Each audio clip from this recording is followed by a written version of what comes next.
I've talked about this before. There's an addiction that comes with the streets. Yeah. Not just like drug addiction. You know, Obviously that's there too, but like you get addicted to the fast life. Yes, that part. That creates a certain type of dopamine. Hmm. That affects your dopamine, your serotonin, all that. So when you're starting to try to change that, you will go through the withdrawal of that. Yeah. Yeah. There's even times now where I'm like triggered. You know, as advanced as I've become with this, there's times when I miss certain things, and about that life. Hmm. And again, it has to do with you're addicted to moving like that. Yes. Just like people are addicted to social media or addicted to porn or addicted to whatever it is. Same thing. The Same thing. lifestyle is the same. Oh yeah, absolutely, and it has the same effect on the chemicals in your brain for sure. Yeah, you better. Cause you want this, I want this. Everybody in this world should have it. Stop illusions, it's in your hands. Show yourself, reveal it to them. Yeah, you better. Take the time to recognize it. You won't leave me even if I tried it. You're the artist, I'm the mess, and happily be found the new in your hands. Hey, everybody, welcome to another episode of Unlimited with Elisabeth Carson. Today, I have a very special guest who actually I've known for how many is decades now? Like two of them. Yeah, there's been a couple of them, I think. Yeah, Oh my God, not to that's sound crazy. too old out here, but yeah, it's been a little bit. Yo, that's wild. But yeah, guys, yeah, we go way, way back. We were some youngsters for We sure. were we were having the best times. Yeah, But Dr. Taje, thank you so much for being here with me today. I all appreciate day. it. hmm All day. Thank you for having me. Yes, yes. And you know what? We met when I was like a teenager. I think I was 19 or 18 Yeah, or same. 19 years old. Something like that. Yes, and we met at a studio, right? Yeah, I was at the time doing a lot of work with Aftermath. A couple friends of mine was signed over there at the time, and I was over there just as a writer, writing stuff. Hmm. Uh, we were working on like a couple of different projects. I know Detox was the big one, so that just shows you Yeah. how long ago that was. Yeah. Yeah. Some Yeah. decade. Yeah, you Mhm. know what? That whole time period of my life, like, is just kind of a blur. Oh yeah, nah, me too. I was I wasn't. I was a different person. I mean, I'm kind of the same. I'm a little, obviously I'm more educated now, but yeah, I was a little firecracker back then. Yes, For I sure. mean us both. You know what I'm saying? Like it's just Yeah.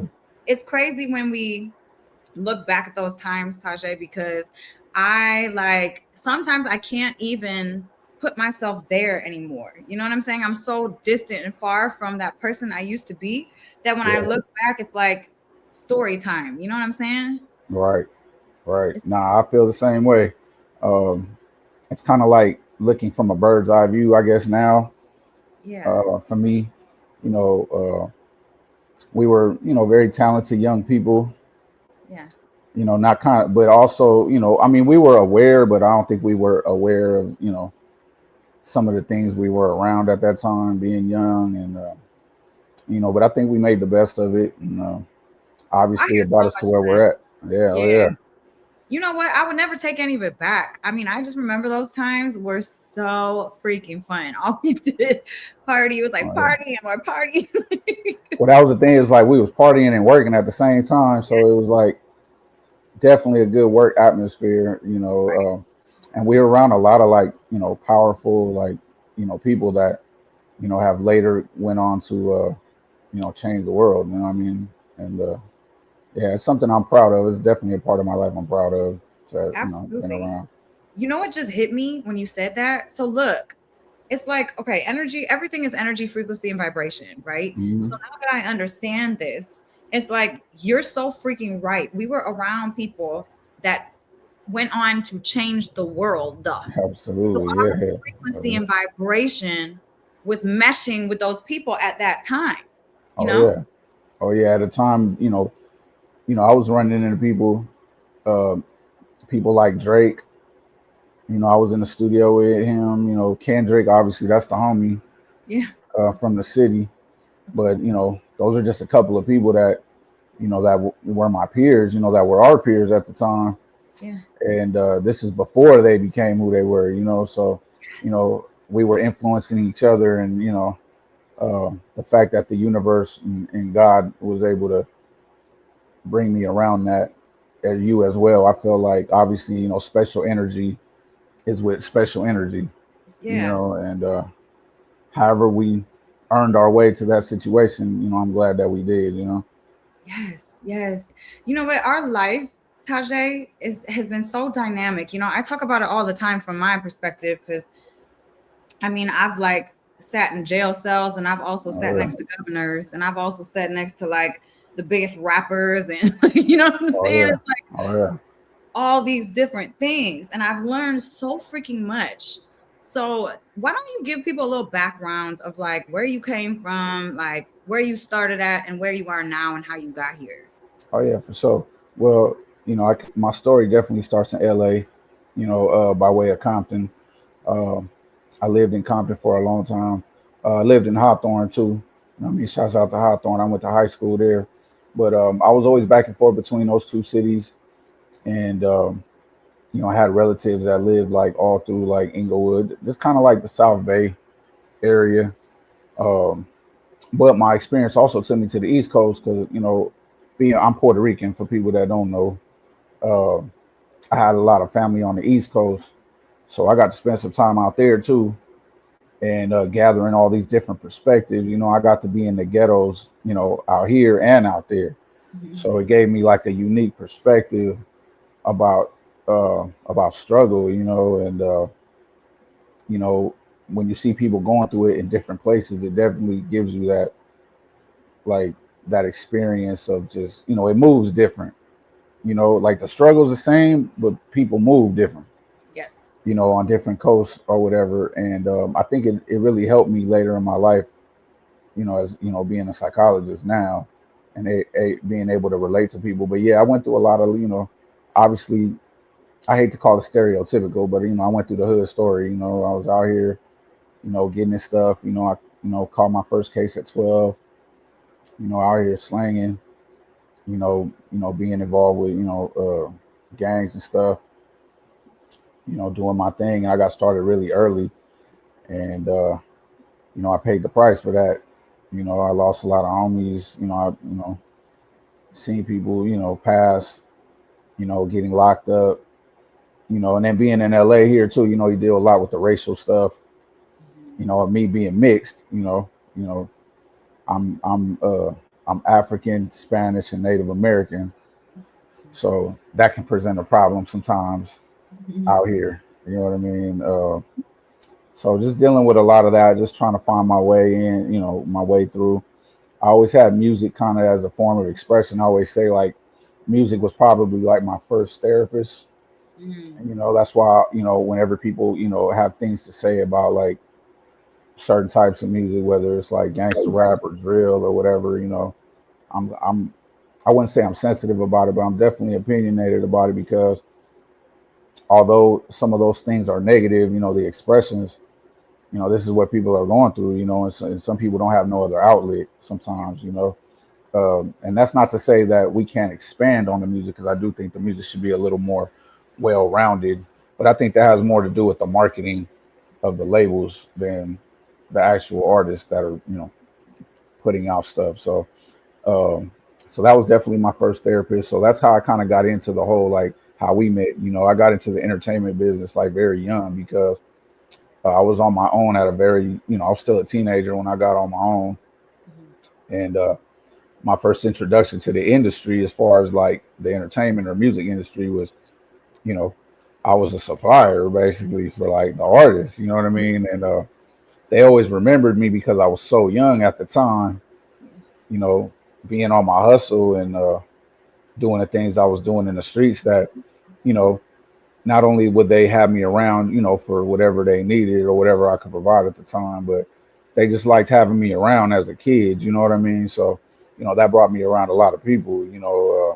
being in the studios at young ages. I started hanging with some of these rappers when I was 13. So and a lot of different artists. I just was around in the scene, and obviously, I was being so as light as I am. Plus I had long hair at the time. Whether it was like throwed out or braids, I was out here looking like Busy Bone, basically. And shout out to him. But I was people always remembered me like the first time they saw me. Yeah. So it's like when they would see me again, it was like, oh, what's up? Oh, I remember you. So that made it very easy for me to kind of like travel in the industry and kind of get to certain places. Yes. Just off of that. And then obviously my street credibility, you know what I mean, took me, far. It took me to some negative places, but it did have some positive things about it too, as far as like the recognizability and the, living that genuine life or whatever. So that's kind of how I got into the music thing. I always been creative, but I started taking it real serious around, my later teens, when I got into more of my young adulthood. And that's around, around the time that we met, you know what I mean? Over there with Dr. Dre, and being at Can-Am over there Yes. at the old Death Row, the old Death Row studios, where Pac recorded all that music.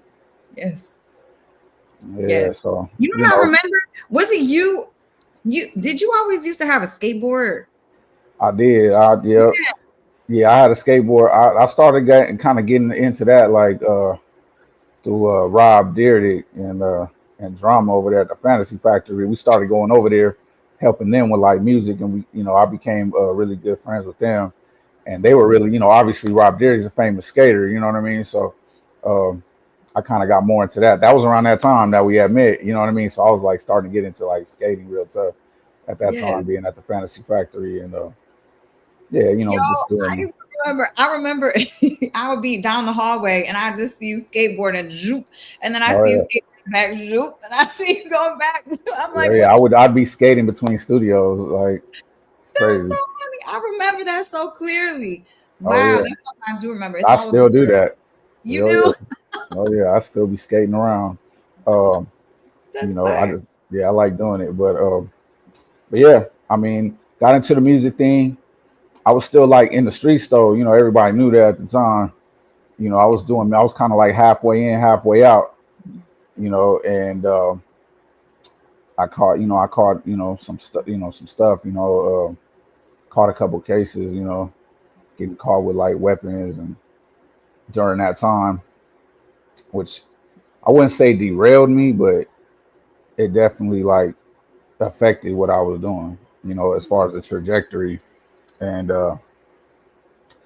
I started getting more known for like street activities, and where I was, when I wanted to be more known for music, Yeah. so obviously that brought some negative things with it, including like cases that I had to fight and things like that. And in the midst of all that, I was having, my first two, my two boys, and that's when I decided to like go to school and do something different.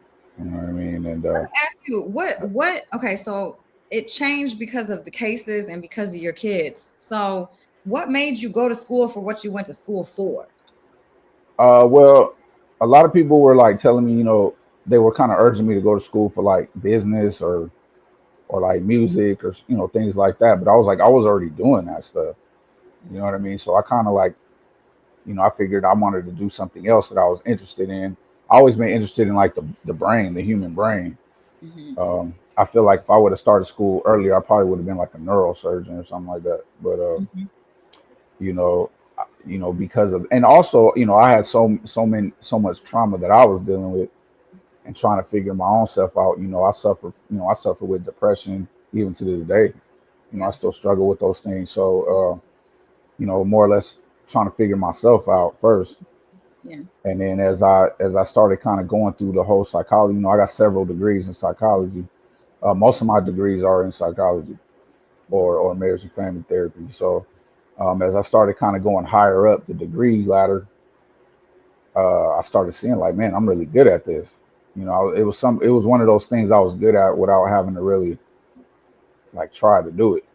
Mm-hmm. So I started taking it seriously, and I've always been that guy that people kind of came to for like advice, or or like in the hood, the homies would come to me, and ask me for my perspective, or on decisions or whatever. So it kind of went hand in hand. So when I upped my education, obviously I was able to kind of apply a conscious uh, route to what I was doing. Because before, obviously, I was just kind of just using my intuition and my experience, but now I actually had a background in actual interventions and things like that. So when I started kind of doing that with my homies, I was like, and my kids, I started using these things, and it made people around me better, which made me better.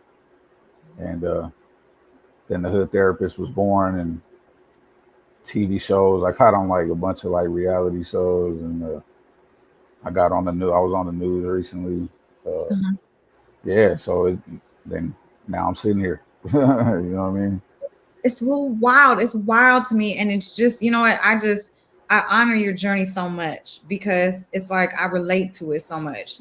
People would just never know the Yeah. things that used to happen compared to where you're at now in life. You know what I'm saying? It's Oh like yeah. people don't even know back them Yeah. days. Oh yeah. I think that my experience is what I mean. Obviously, that because you went through similar things. Every time I see you doing your thing and kind of educating people, I kind of think the same thing. I think that experience that we had in life is what differentiates us from other, you know, healers, or whatever you want to call us. You know what I mean? Yeah, but yeah, I think that's what differentiates us. Anybody can go get the education. I mean, if you really want to sit and study and read, and whether it's going to school or doing it on your own, Yeah. um, anybody can do that. Mhm. But it they don't understand that there's a lot that goes into treating people. You know, it's like a dance. You're dancing with this client, and you got to Mhm. find the rhythm. And if you're not in the right rhythm, it ain't gonna go right. Mhm. As far as talk therapy is concerned, Yeah. and so I think my experience is being able to relate to people of different races, different economic backgrounds, or somebody sitting in front of me that just came out of jail. Like, I know what that is. You know Mhm. what I mean? Or I know what it is to be in the streets. I also know what it is to be higher up the ladder. During that time we met, I was, we were around millionaires and Mhm. people who have billions of dollars. Yeah. You know Yeah. what I mean? So, kind of seeing that life and seeing things from that point of view too helped me as well. So I think it's those experiences that we had that made us, good at what we're doing. You know what I Mhm. mean? Well, you know what? It's interesting because I was talking to my girl last night, actually live, and I was telling her that we were talking about kind of the same thing, and I was like, it's crazy because I can speak to so many different people, and it's like they all understand me because like I can speak to a politician or I can speak to a person that has multiple felonies. You know what I'm saying? Right, Like right, it's right. I can just talk to all these different people, but I was like, it Absolutely. has to be the frequency of like we can match their frequency. You know what I'm saying? Mhm. Like they can understand us, whereas if another person were to say the same thing, they wouldn't hear it the same. And you know what Absolutely. that is?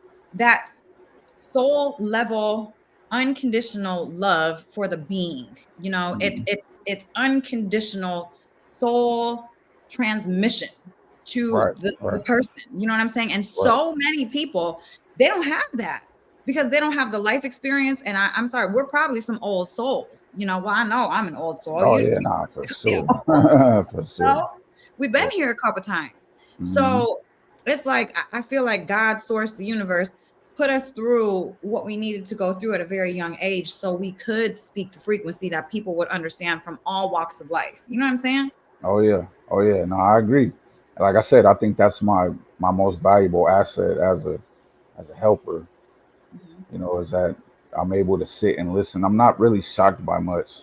Hmm. No. You know, because again, a lot of people don't know it's when you're helping somebody, it's more than what you're saying to them. Hmm. It's how you're listening. Yes. You know, it's how you're being quiet. You know, a Yeah, lot of therapists don't know when to shut the F up. I know for You know what I real. mean? And listen, you know what I mean? You know, you got to watch your nonverbal cues, you know, how you're reacting to the information you're getting, you know. It's really a dance. Like you're dancing with this client, you know, Yeah, and you don't want to be stepping on their feet, right. you know, and there is no like, there's no, you know, how when you're learning how to dance, you know, they can like put the footprints on the floor and you could like follow a, you know, some kind of plan or whatever. Like Hmm. with this, it ain't like that. It's kind of Hmm. like you're freestyling with them, Hmm. you know, and I Yeah. think that me being a creative also helped me a lot in this, you know, in this industry.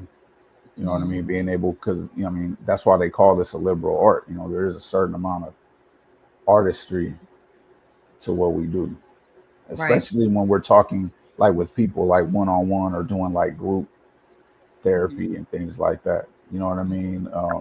It's a little different now. You know, obviously with social media and talking like over camera and things like that. Hmm. Um, which also presents its challenges. You know, it's good, but it also presents its challenges as well. You know, Hmm. so this is a profession that's constantly evolving. You know, and you kind of gotta evolve with it. You know. Right. Right. Yeah. It's so just it's wild to me. Like I don't know, man. It's just crazy. Would you ever have seen yourself sitting here today doing the things that you're doing like 20 years ago when we met? Could you ever like picture this? I think that I didn't even think school was an option at that time. Mm, You know, I felt like if I wanted to do that, I probably missed the bus. mm, You know what I mean? I didn't know what to expect when I started school. You know what I mean? So it was definitely it was intimidating for sure. You know, especially because most of the people I was going to school with, they weren't living the life I was living at that time. mhm. So what would you suggest for a person that is in your shoes that wants more for their life but are scared? You know, because listen, when you're in that lifestyle, it's like you're I was scared, right? It was like Yeah, I was straddling the fence for so long because I was like, oh, I'm never going to be able to do this and be successful, so I have to do this as well.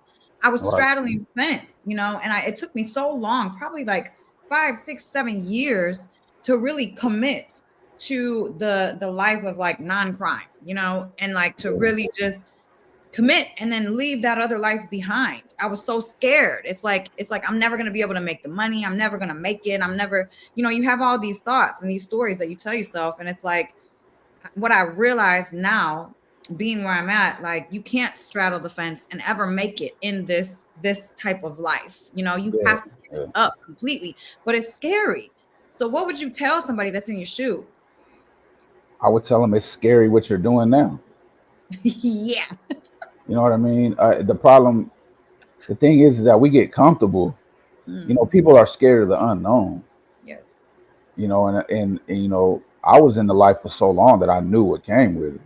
Hmm. So once you're in it for so long, you become comfortable with that, and a lot of times you'll stay stuck in it because that's what you know. You know, Yeah. even though you could die, Yeah. it's like I came to grips with that. Hmm. I was like, well, you know, whatever. That's really how I felt about it. You know, I could get locked up. You know, Hmm. I came really close to getting locked up for a long time. Hmm. You know, so that's scary. Like when you're able to kind of look at that from the outside, and you're looking at yourself like, man, you know, you're risking it. You know, you're risking a lot every single day, Hmm. multiple times a day. Yeah. You know what I mean? Just driving down the street. You know what I mean?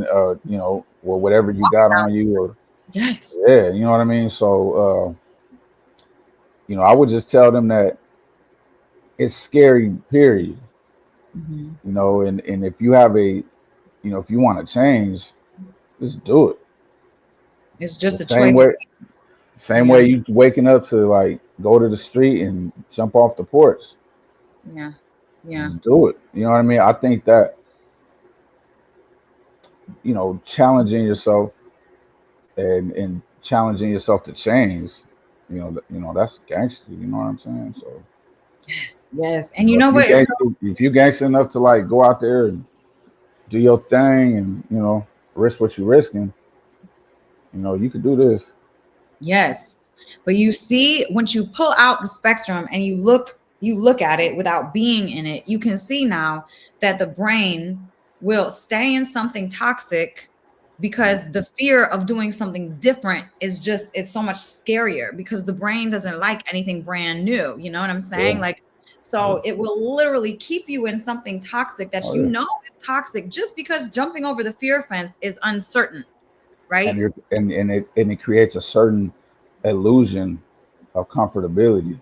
Yes. You know what I mean? And it's, again, yeah, you're right. You're rewiring your brain, like, biologically. You're having to rewire those neurotransmitters, and how they're firing. And there's a certain type. I've talked about this before. There's an addiction that comes with the streets.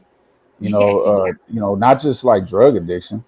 You know, Obviously that's there too, but like, you get addicted to the fast life. Yes, that part. That creates a certain type of dopamine, Hmm. that affects your dopamine, your serotonin, all that. So, when you're starting to try to change that, you will go through the withdrawal of that.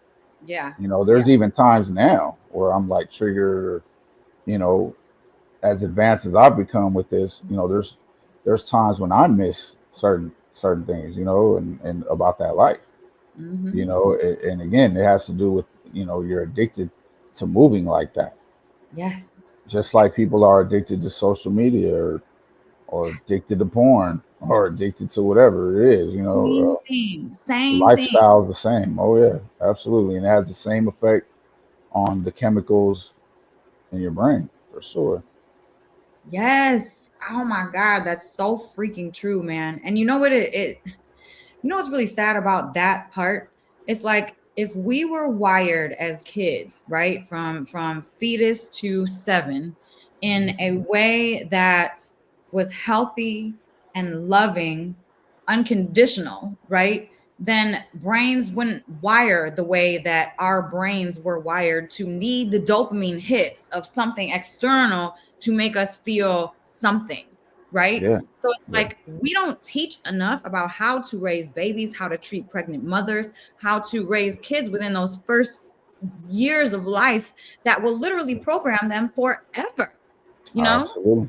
That's And that's kind of that's kind of the basis behind like some of the attachment theories, and, yes, yeah. things like that, for sure. Yeah, you're absolutely right. Well, it's just it's crazy because the addiction is not it's not like it's literally a disease. You know what I'm saying? That wires it's just your brain looking for dopamine in different Hmm. ways externally. However Absolutely. you get that, it's Yeah, literally just your brain and body trying to feel safe with itself and trying to feel something. yeah, absolutely, absolutely. And we'll get subconsciously, stimulated Hmm. by these things, Hmm. from a young age. Yes. And people don't understand that it really starts from the womb.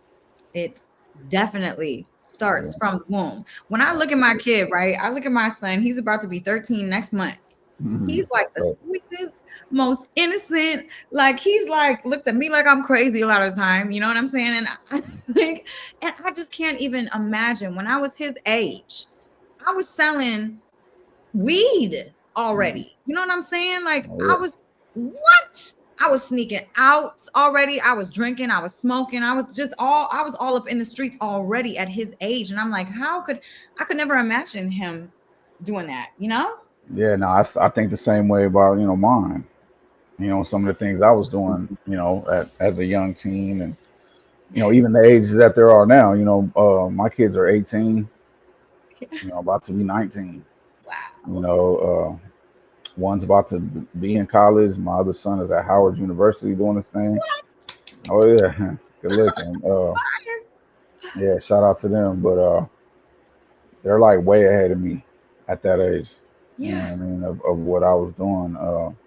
But again, that all has to do with the information that they're given, and Yeah. how you're raising them. The benefit that I had as far as raising mine was I was in school during that time.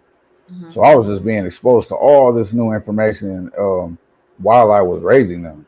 and I was able in real time to apply those things while I was like learning them, and it was fresh in my mind, and and yeah, I really saw the benefits, seeing them grow and how they're turning out now. Yeah. I mean, you broke the generational curse. You know what I'm saying? Like, that's deep. That's deep. You heal 7 generations forward, 7 generations backwards by doing what you're doing. Absolutely. I mean, I think that low key started with my mom's. Mhm. I think she started that, and she didn't even know like that she was doing that. Like at the time, during the time where I was catching these cases and going to jail and doing all that, 12, 13, one of the things she tried to do was put me in therapy. Mm. So she was kind of ahead of her time, with that. You know what I mean? And that was my first, exposure to like mental health or conscious mental health, being Mhm. conscious about your mental health. And Mhm. it definitely affected how I went to school, and it gave me some kind of picture or paradigm to follow. So she planted that seed that was there sitting, Mhm. and then I watered it later in life, and it grew. So um, I got to give her props for that. Uh-huh. Yeah, So, 'cause how did it that helped me. feel? How did that feel therapy at a young age to you? Uh,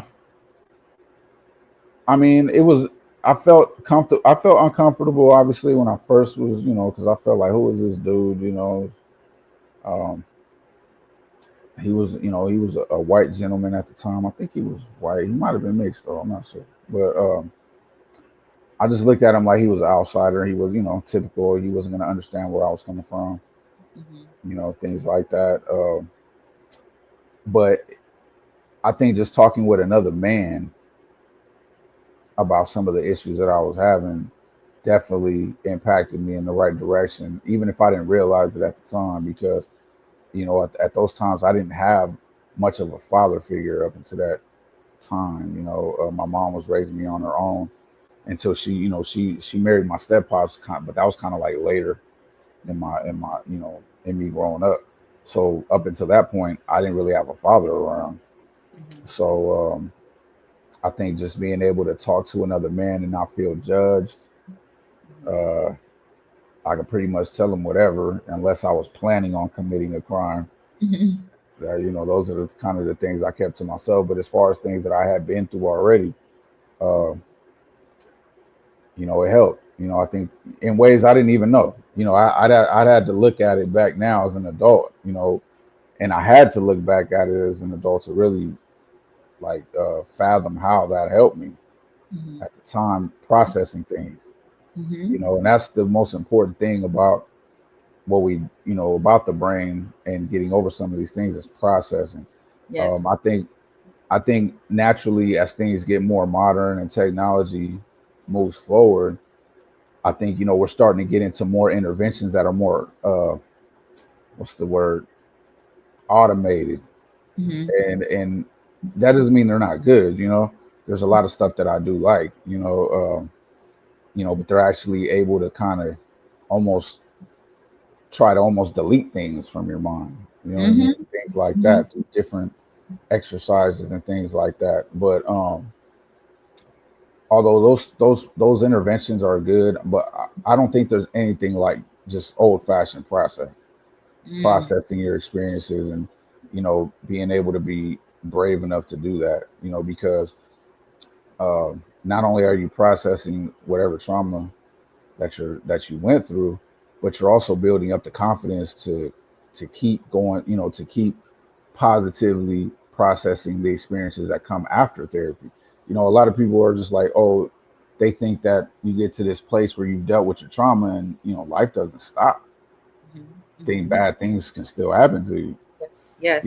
So um, being able to build up that, almost like practicing processing things, and you know, uh, being able to look back at something with confidence to say, "Well, I did this before, and I got through this, so I can apply this again." Mhm. I think is something that shouldn't be forgot about. I think as I'm kind of looking at the industry now, you don't hear as much about talk therapy. It's more some of these newer things that I think are good. Trust me, but I think everything should work hand in hand, Yeah. with Yes. each other. You know what I mean? That's the important thing, working hand in hand, because I think talk therapy is great. It's very important. Although I don't think it's end all be all, because Yeah, stuff gets stuck in your body. Trauma gets absolutely. stuck in your body, and your cells have to process. And sometimes you can't even consciously get in touch with those things, because Mhm. you don't even know they're there. So like somatic Mhm. practices and cranial sacral, somato emotional release Mhm. work, trauma release exercise, all the things that really, you know, help because I really believe mind, body, soul, right? Mind, Mhm. body, soul. It's like all three have to be working well so you can really connect with divine. Mhm. Otherwise, something is going to hold you back. Something is going to Oh create yeah. dis-ease within your system and create disease eventually. So it's like you have to address all three things to be able to become, whole and feel good and present. Oh And yeah. that's Mhm. a lot of people, we just, we're not present anymore because we're always thinking about the trauma. We got chains of trauma holding us back. Our bodies are sick. They're not, it's just hard for people to be present these days. Oh yeah, absolutely. I mean, one of the first interventions I had learned after I, kind of went through the theoretical education was like mindfulness. You know, uh, Mhm. just the beginning of that kind of it changed my life. As far as being able to pinpoint where I was feeling things.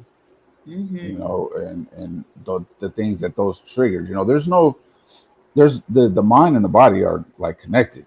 Yes. And they talk to each other. Yes. It's not just the brain controlling the body. The body No. tells the brain things too. Yes. And you're right. A lot of those messages are unconscious. Mhm. Which and then we'll react in the conscious world because of the unconscious triggers from our body. So Yeah. being able to know that and like I said, work through that is very important. The thing that they all have in common is you can't be present without being conscious, Mhm. and Mhm. that's why I say that the old fashioned processing shouldn't be forgotten in that, because being conscious, because basically we're bringing the things that are happening without us knowing into the light. Mhm. We're illuminating those things, so we're bringing that consciousness to it. So Yes. you're being deliberate about choosing what intervention you do. You're being deliberate and intentional about the work with the brain, the work with the body, Yeah. and things like that. So that's why, again, as we evolve as a profession into, because obviously we're still very young as a profession. I mean, you know, I know psychology and even talk therapy, um, in the modern way that we know it, Mhm.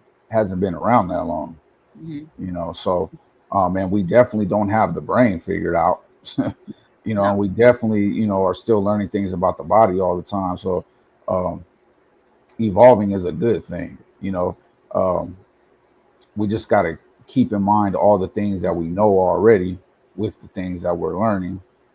And like I said, that's why when a lot of people ask me like, what kind of therapy do I do, or what kind of intervention, or do I follow a certain theoretical frame. And and I always tell people that I'm pretty integrative.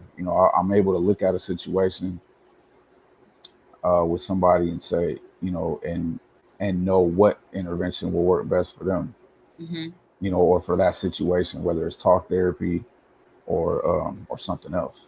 You know what I Mhm. mean? So I think us as healers, staying up on how this game is evolving, is a big responsibility.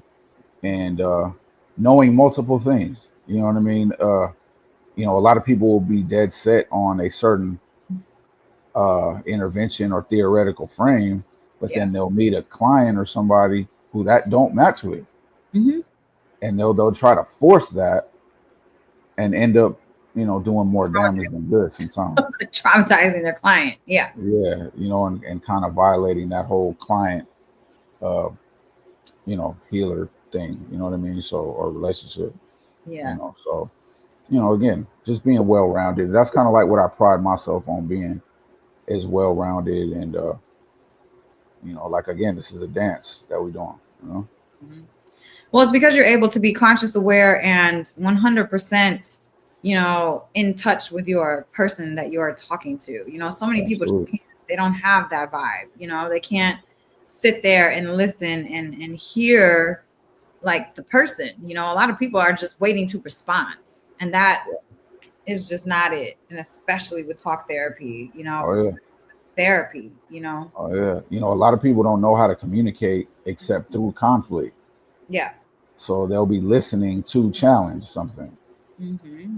You know what I mean? And Yeah. instead of just kind of wiping your slate clean and really hearing what you're hearing, you know what I mean? And without any preconceived notion. And that's harder to do than people think. Yeah. No, it is. It You is. know?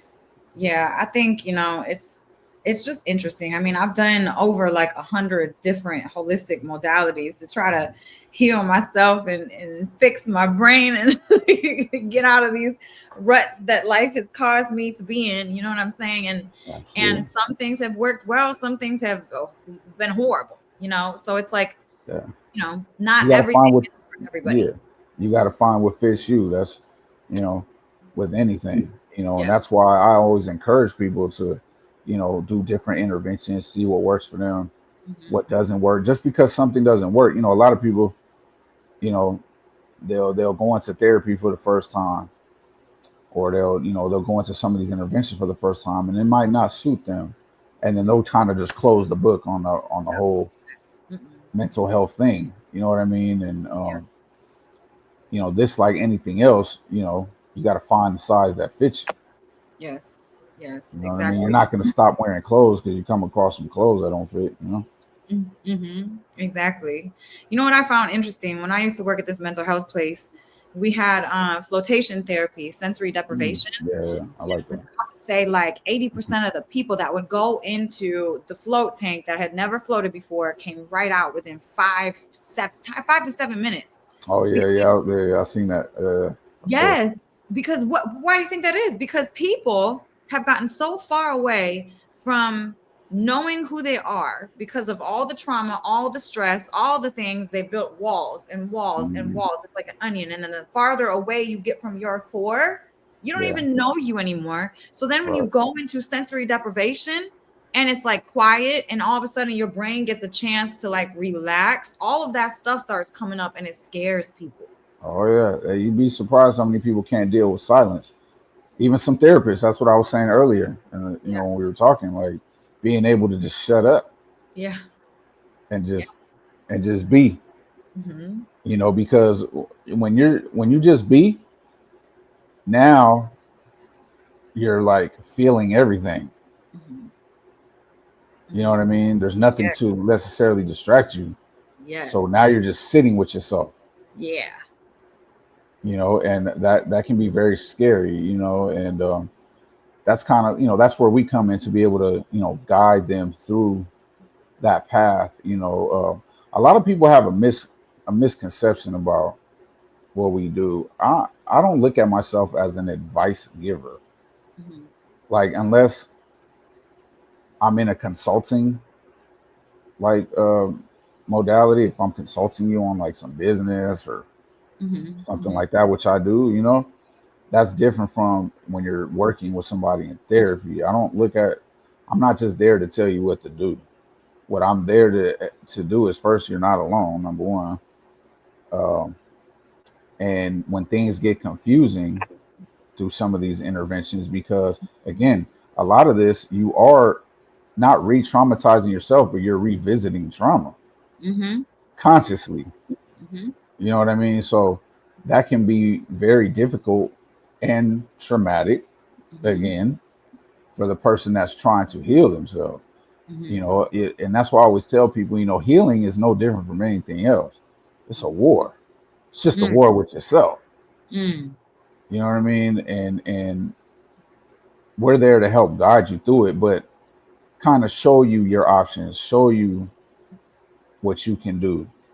And Hmm. then we want you, the goal of what I do is to empower you to make these decisions for yourself, understand the ramifications of those decisions, Hmm. and be happy with your decisions. Yes. at the end of the day, and and not to, not to say there's nothing wrong with some regrets, but try to have as least as many as possible. You know what I mean? But again, it's just that conscious awareness, and you'll be surprised the consciousness that arises from silence. Yes. Well, it's all your stuff that you're trying to distract yourself from with all the stimulus externally. Because if Right. you can't sit with yourself, you're literally, your life has been full of distractions, full of running away from who you are. Yeah. And, that's what people do when if you can't sit with yourself, if you can't be by yourself, if you always have to be doing something, then Right. you're literally depending on external stimulus to fill you up in some way, shape, or form because you're empty inside, Absolutely. you know? Absolutely. So it's Oh like, yeah. man, I tell people just sit with yourself, be with yourself, get to know who you really are, because then you don't wake up when you're 45, 50 years old and like, who the F am I? Like, who am I? So many people are in that position. Absolutely. And again, getting to know yourself without, I wouldn't say without the trauma, but through the trauma.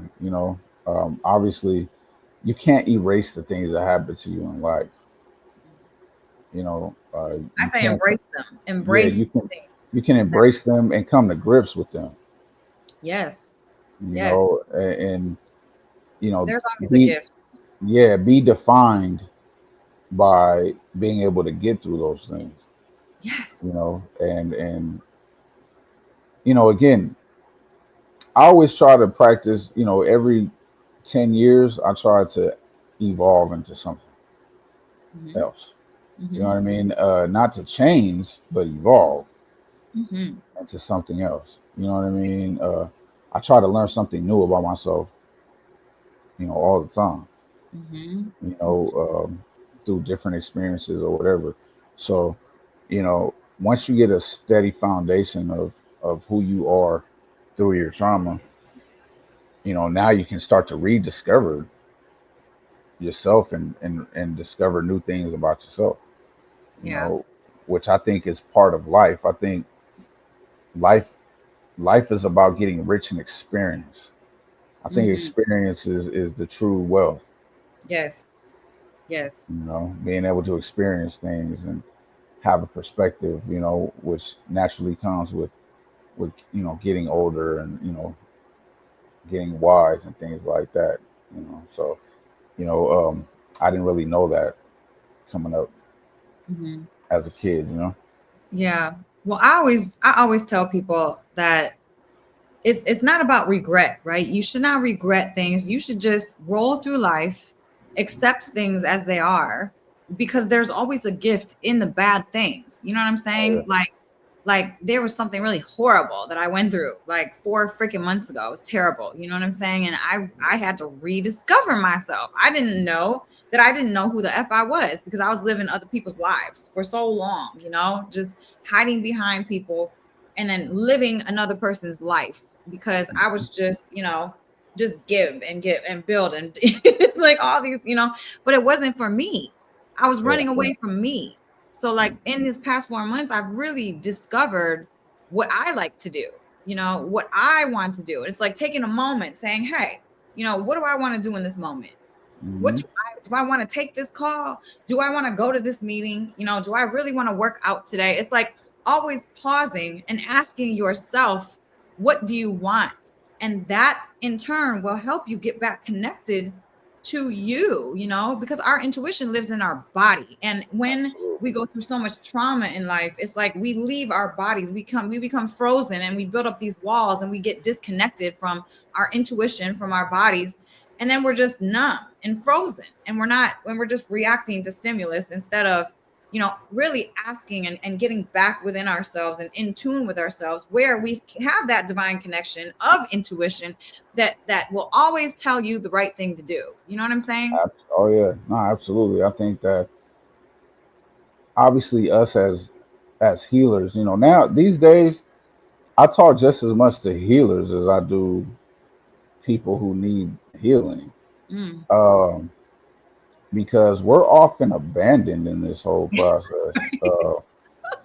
For real, like Yeah. we're human beings as well, and I think that one of the things that I see that happens a lot with people that are in these positions is that we start, we empty our cup and we're still trying to pour stuff into people, Yes. and we have to keep a balance of, yeah, doing what we love to do as far as healing people, but we also have to keep in mind that we have to do for ourselves as well, and cater to ourselves, and there's definitely a fine line there, so because a lot of times the people that are healing, when it comes to, they got this thing now where they'll say, like, I think I saw it on like Instagram or something, where they're like, yo, check on the people that are healing everybody, Mhm. Mhm. and I truly agree with that, because we take in a lot, Yeah. whether it's from different people or our own experiences.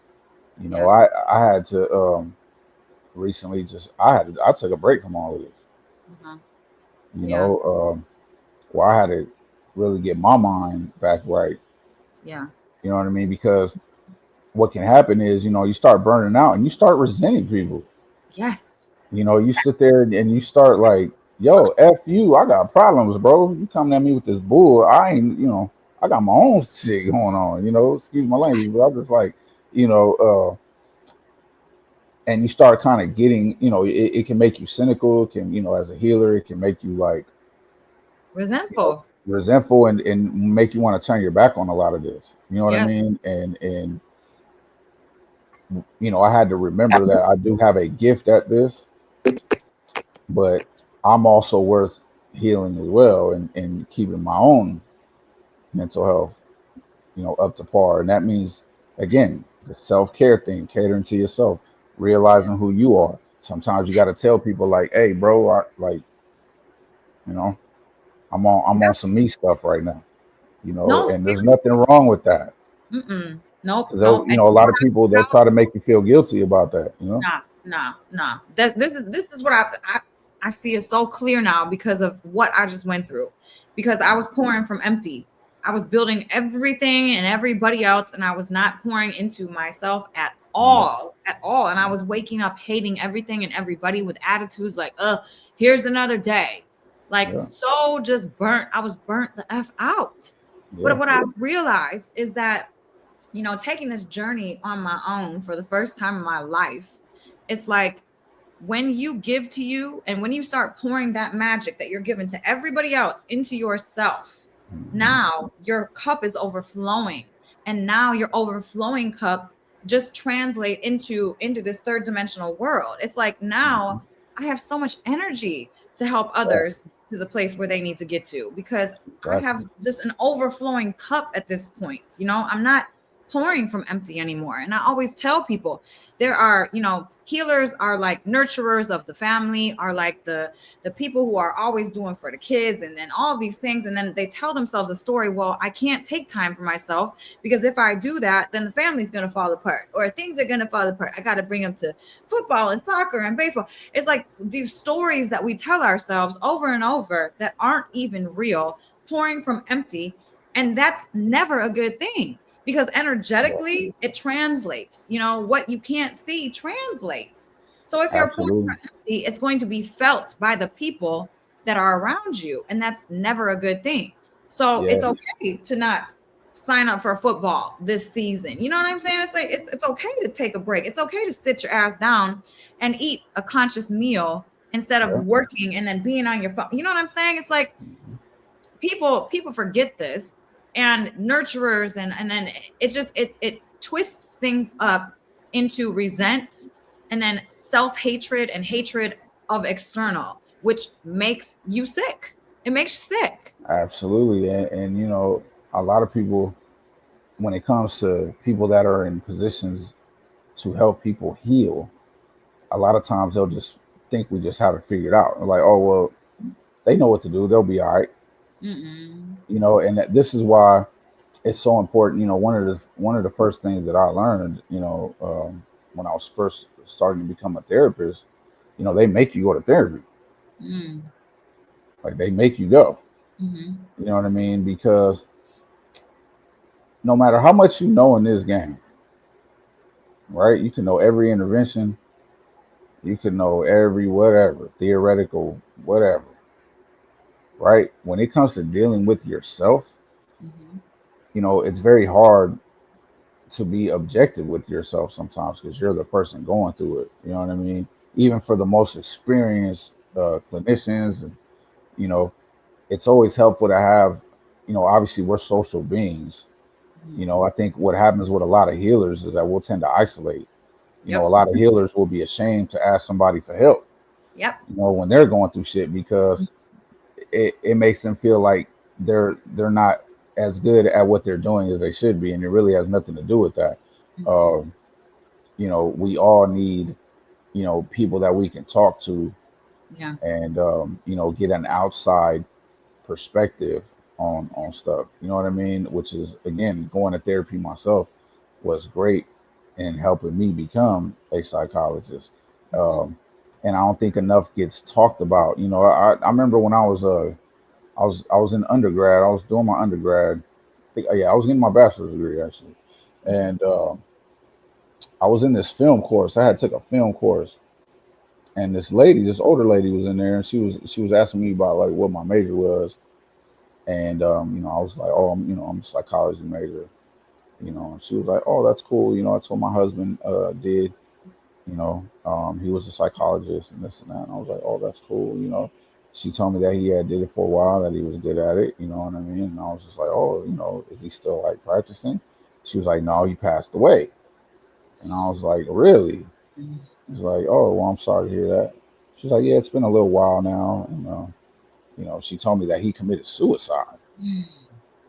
Now, as a young person getting educated at that time, I didn't understand that. Mm-hmm. I was just like, how is it that you're like, you're a psychologist, you know all of these things, Mm-hmm.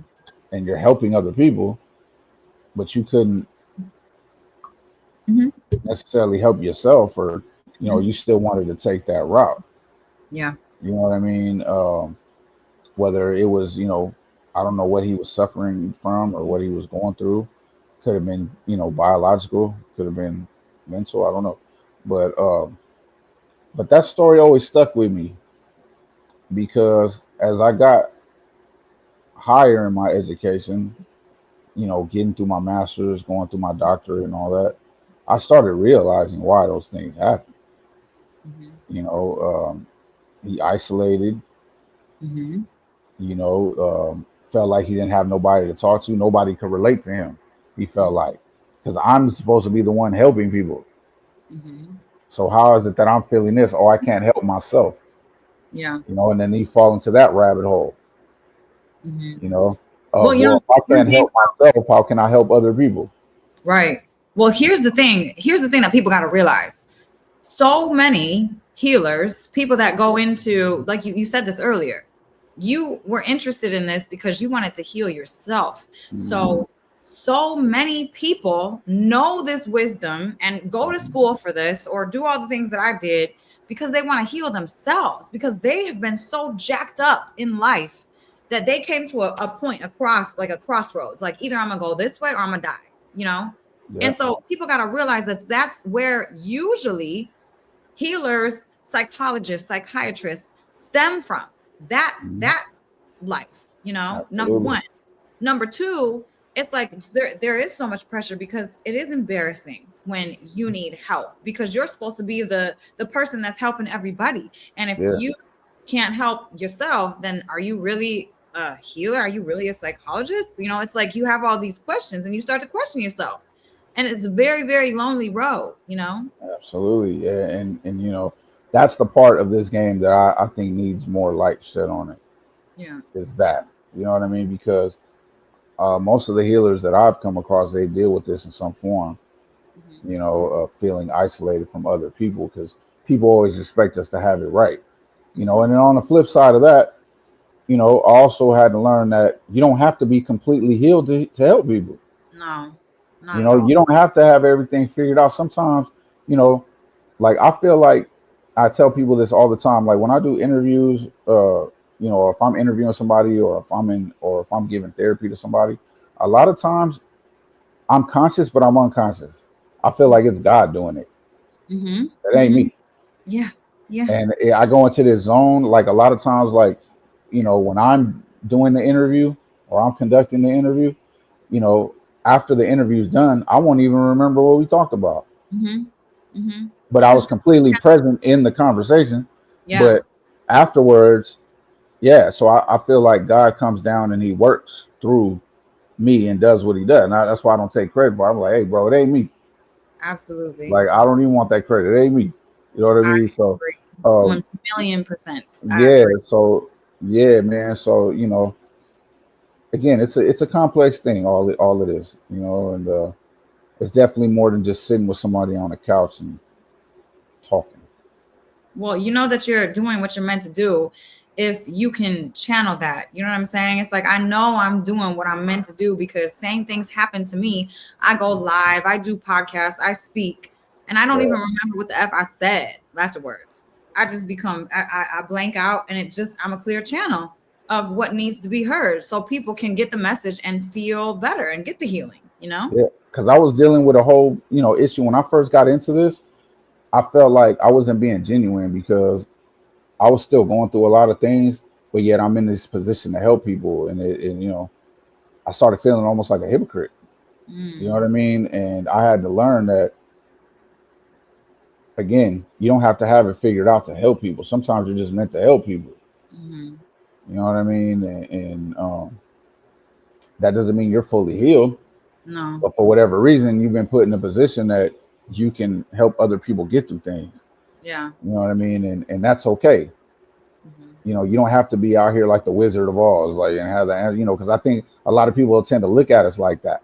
You know what I Yeah. mean? Like, oh yeah, they're the wizard, they know everything, and they're the oracle, and it's just like, look, bro. Hey, Well, going through this, Taje, like honestly, I didn't stop showing up to my community, to my clients, to my people, going through one of the biggest freaking storms of my freaking life. You know what I'm saying? Like I yeah, kept going I saw live. that. I kept showing up broken, broken many times to show people that you can still be broken and you can still be living life. You know what I'm saying? You can still have happy moments in your day. You can still find things to be Absolutely. grateful for. Oh And yeah. you can be broken and not knowing what the F to do. You know what I'm saying? It's like it was a very powerful thing for me to show people that. And it's like people they appreciate the vulnerability and the transparency because healers and some of these speakers and these teachers and these spiritual masters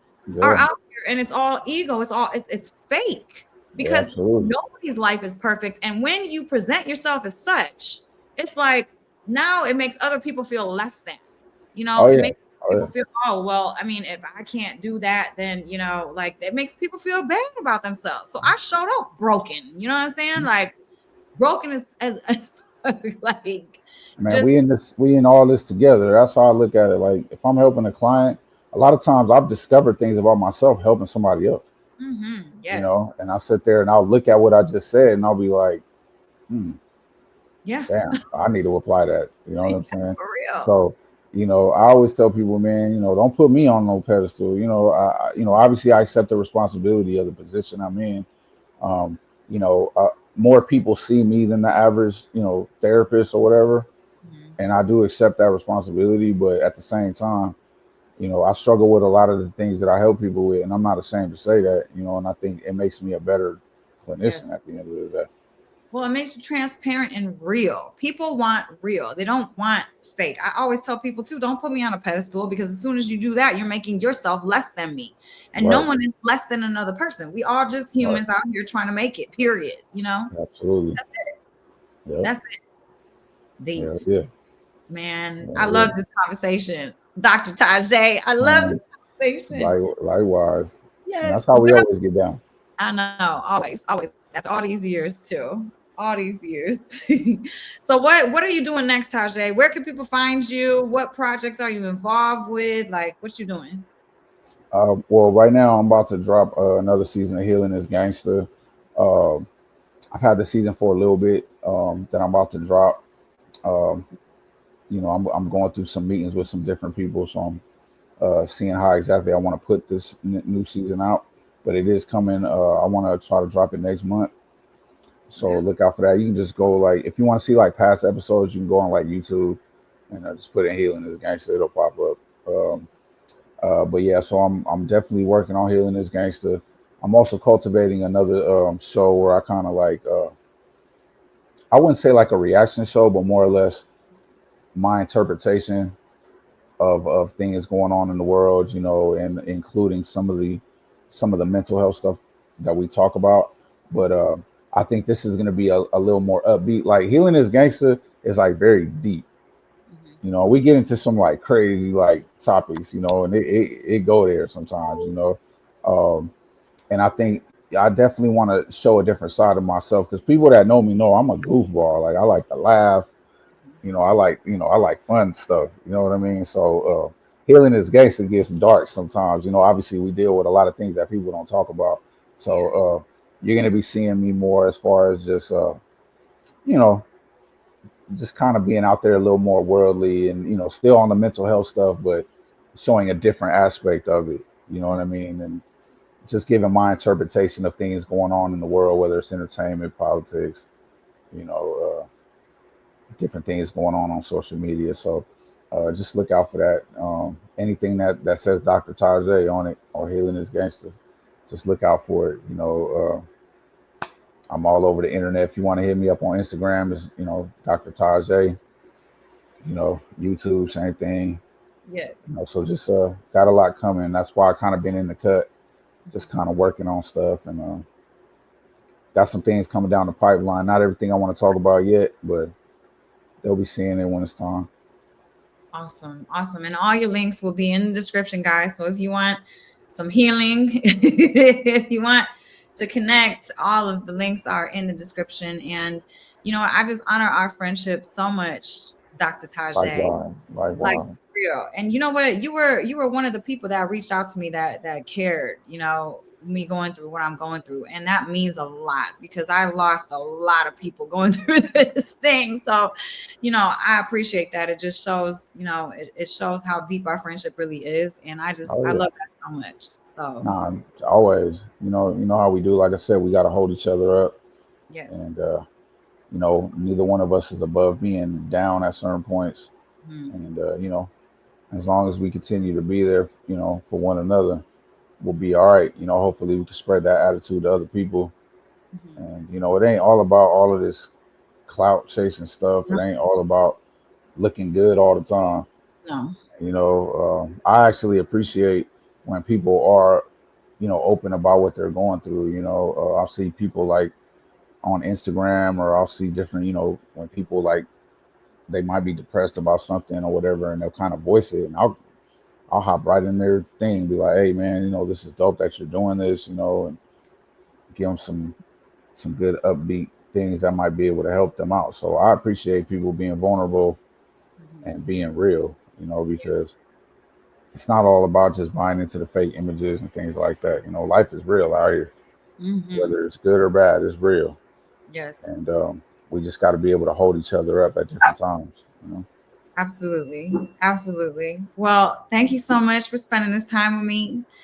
Absolutely. I can't wait to do it again. We're going to have a part 2. I know people going to love it because they're going to love you because it's just, our lives are very similar. And it's just, I really, really look at you like, wow, you really did it. You really did it out here. So, Same.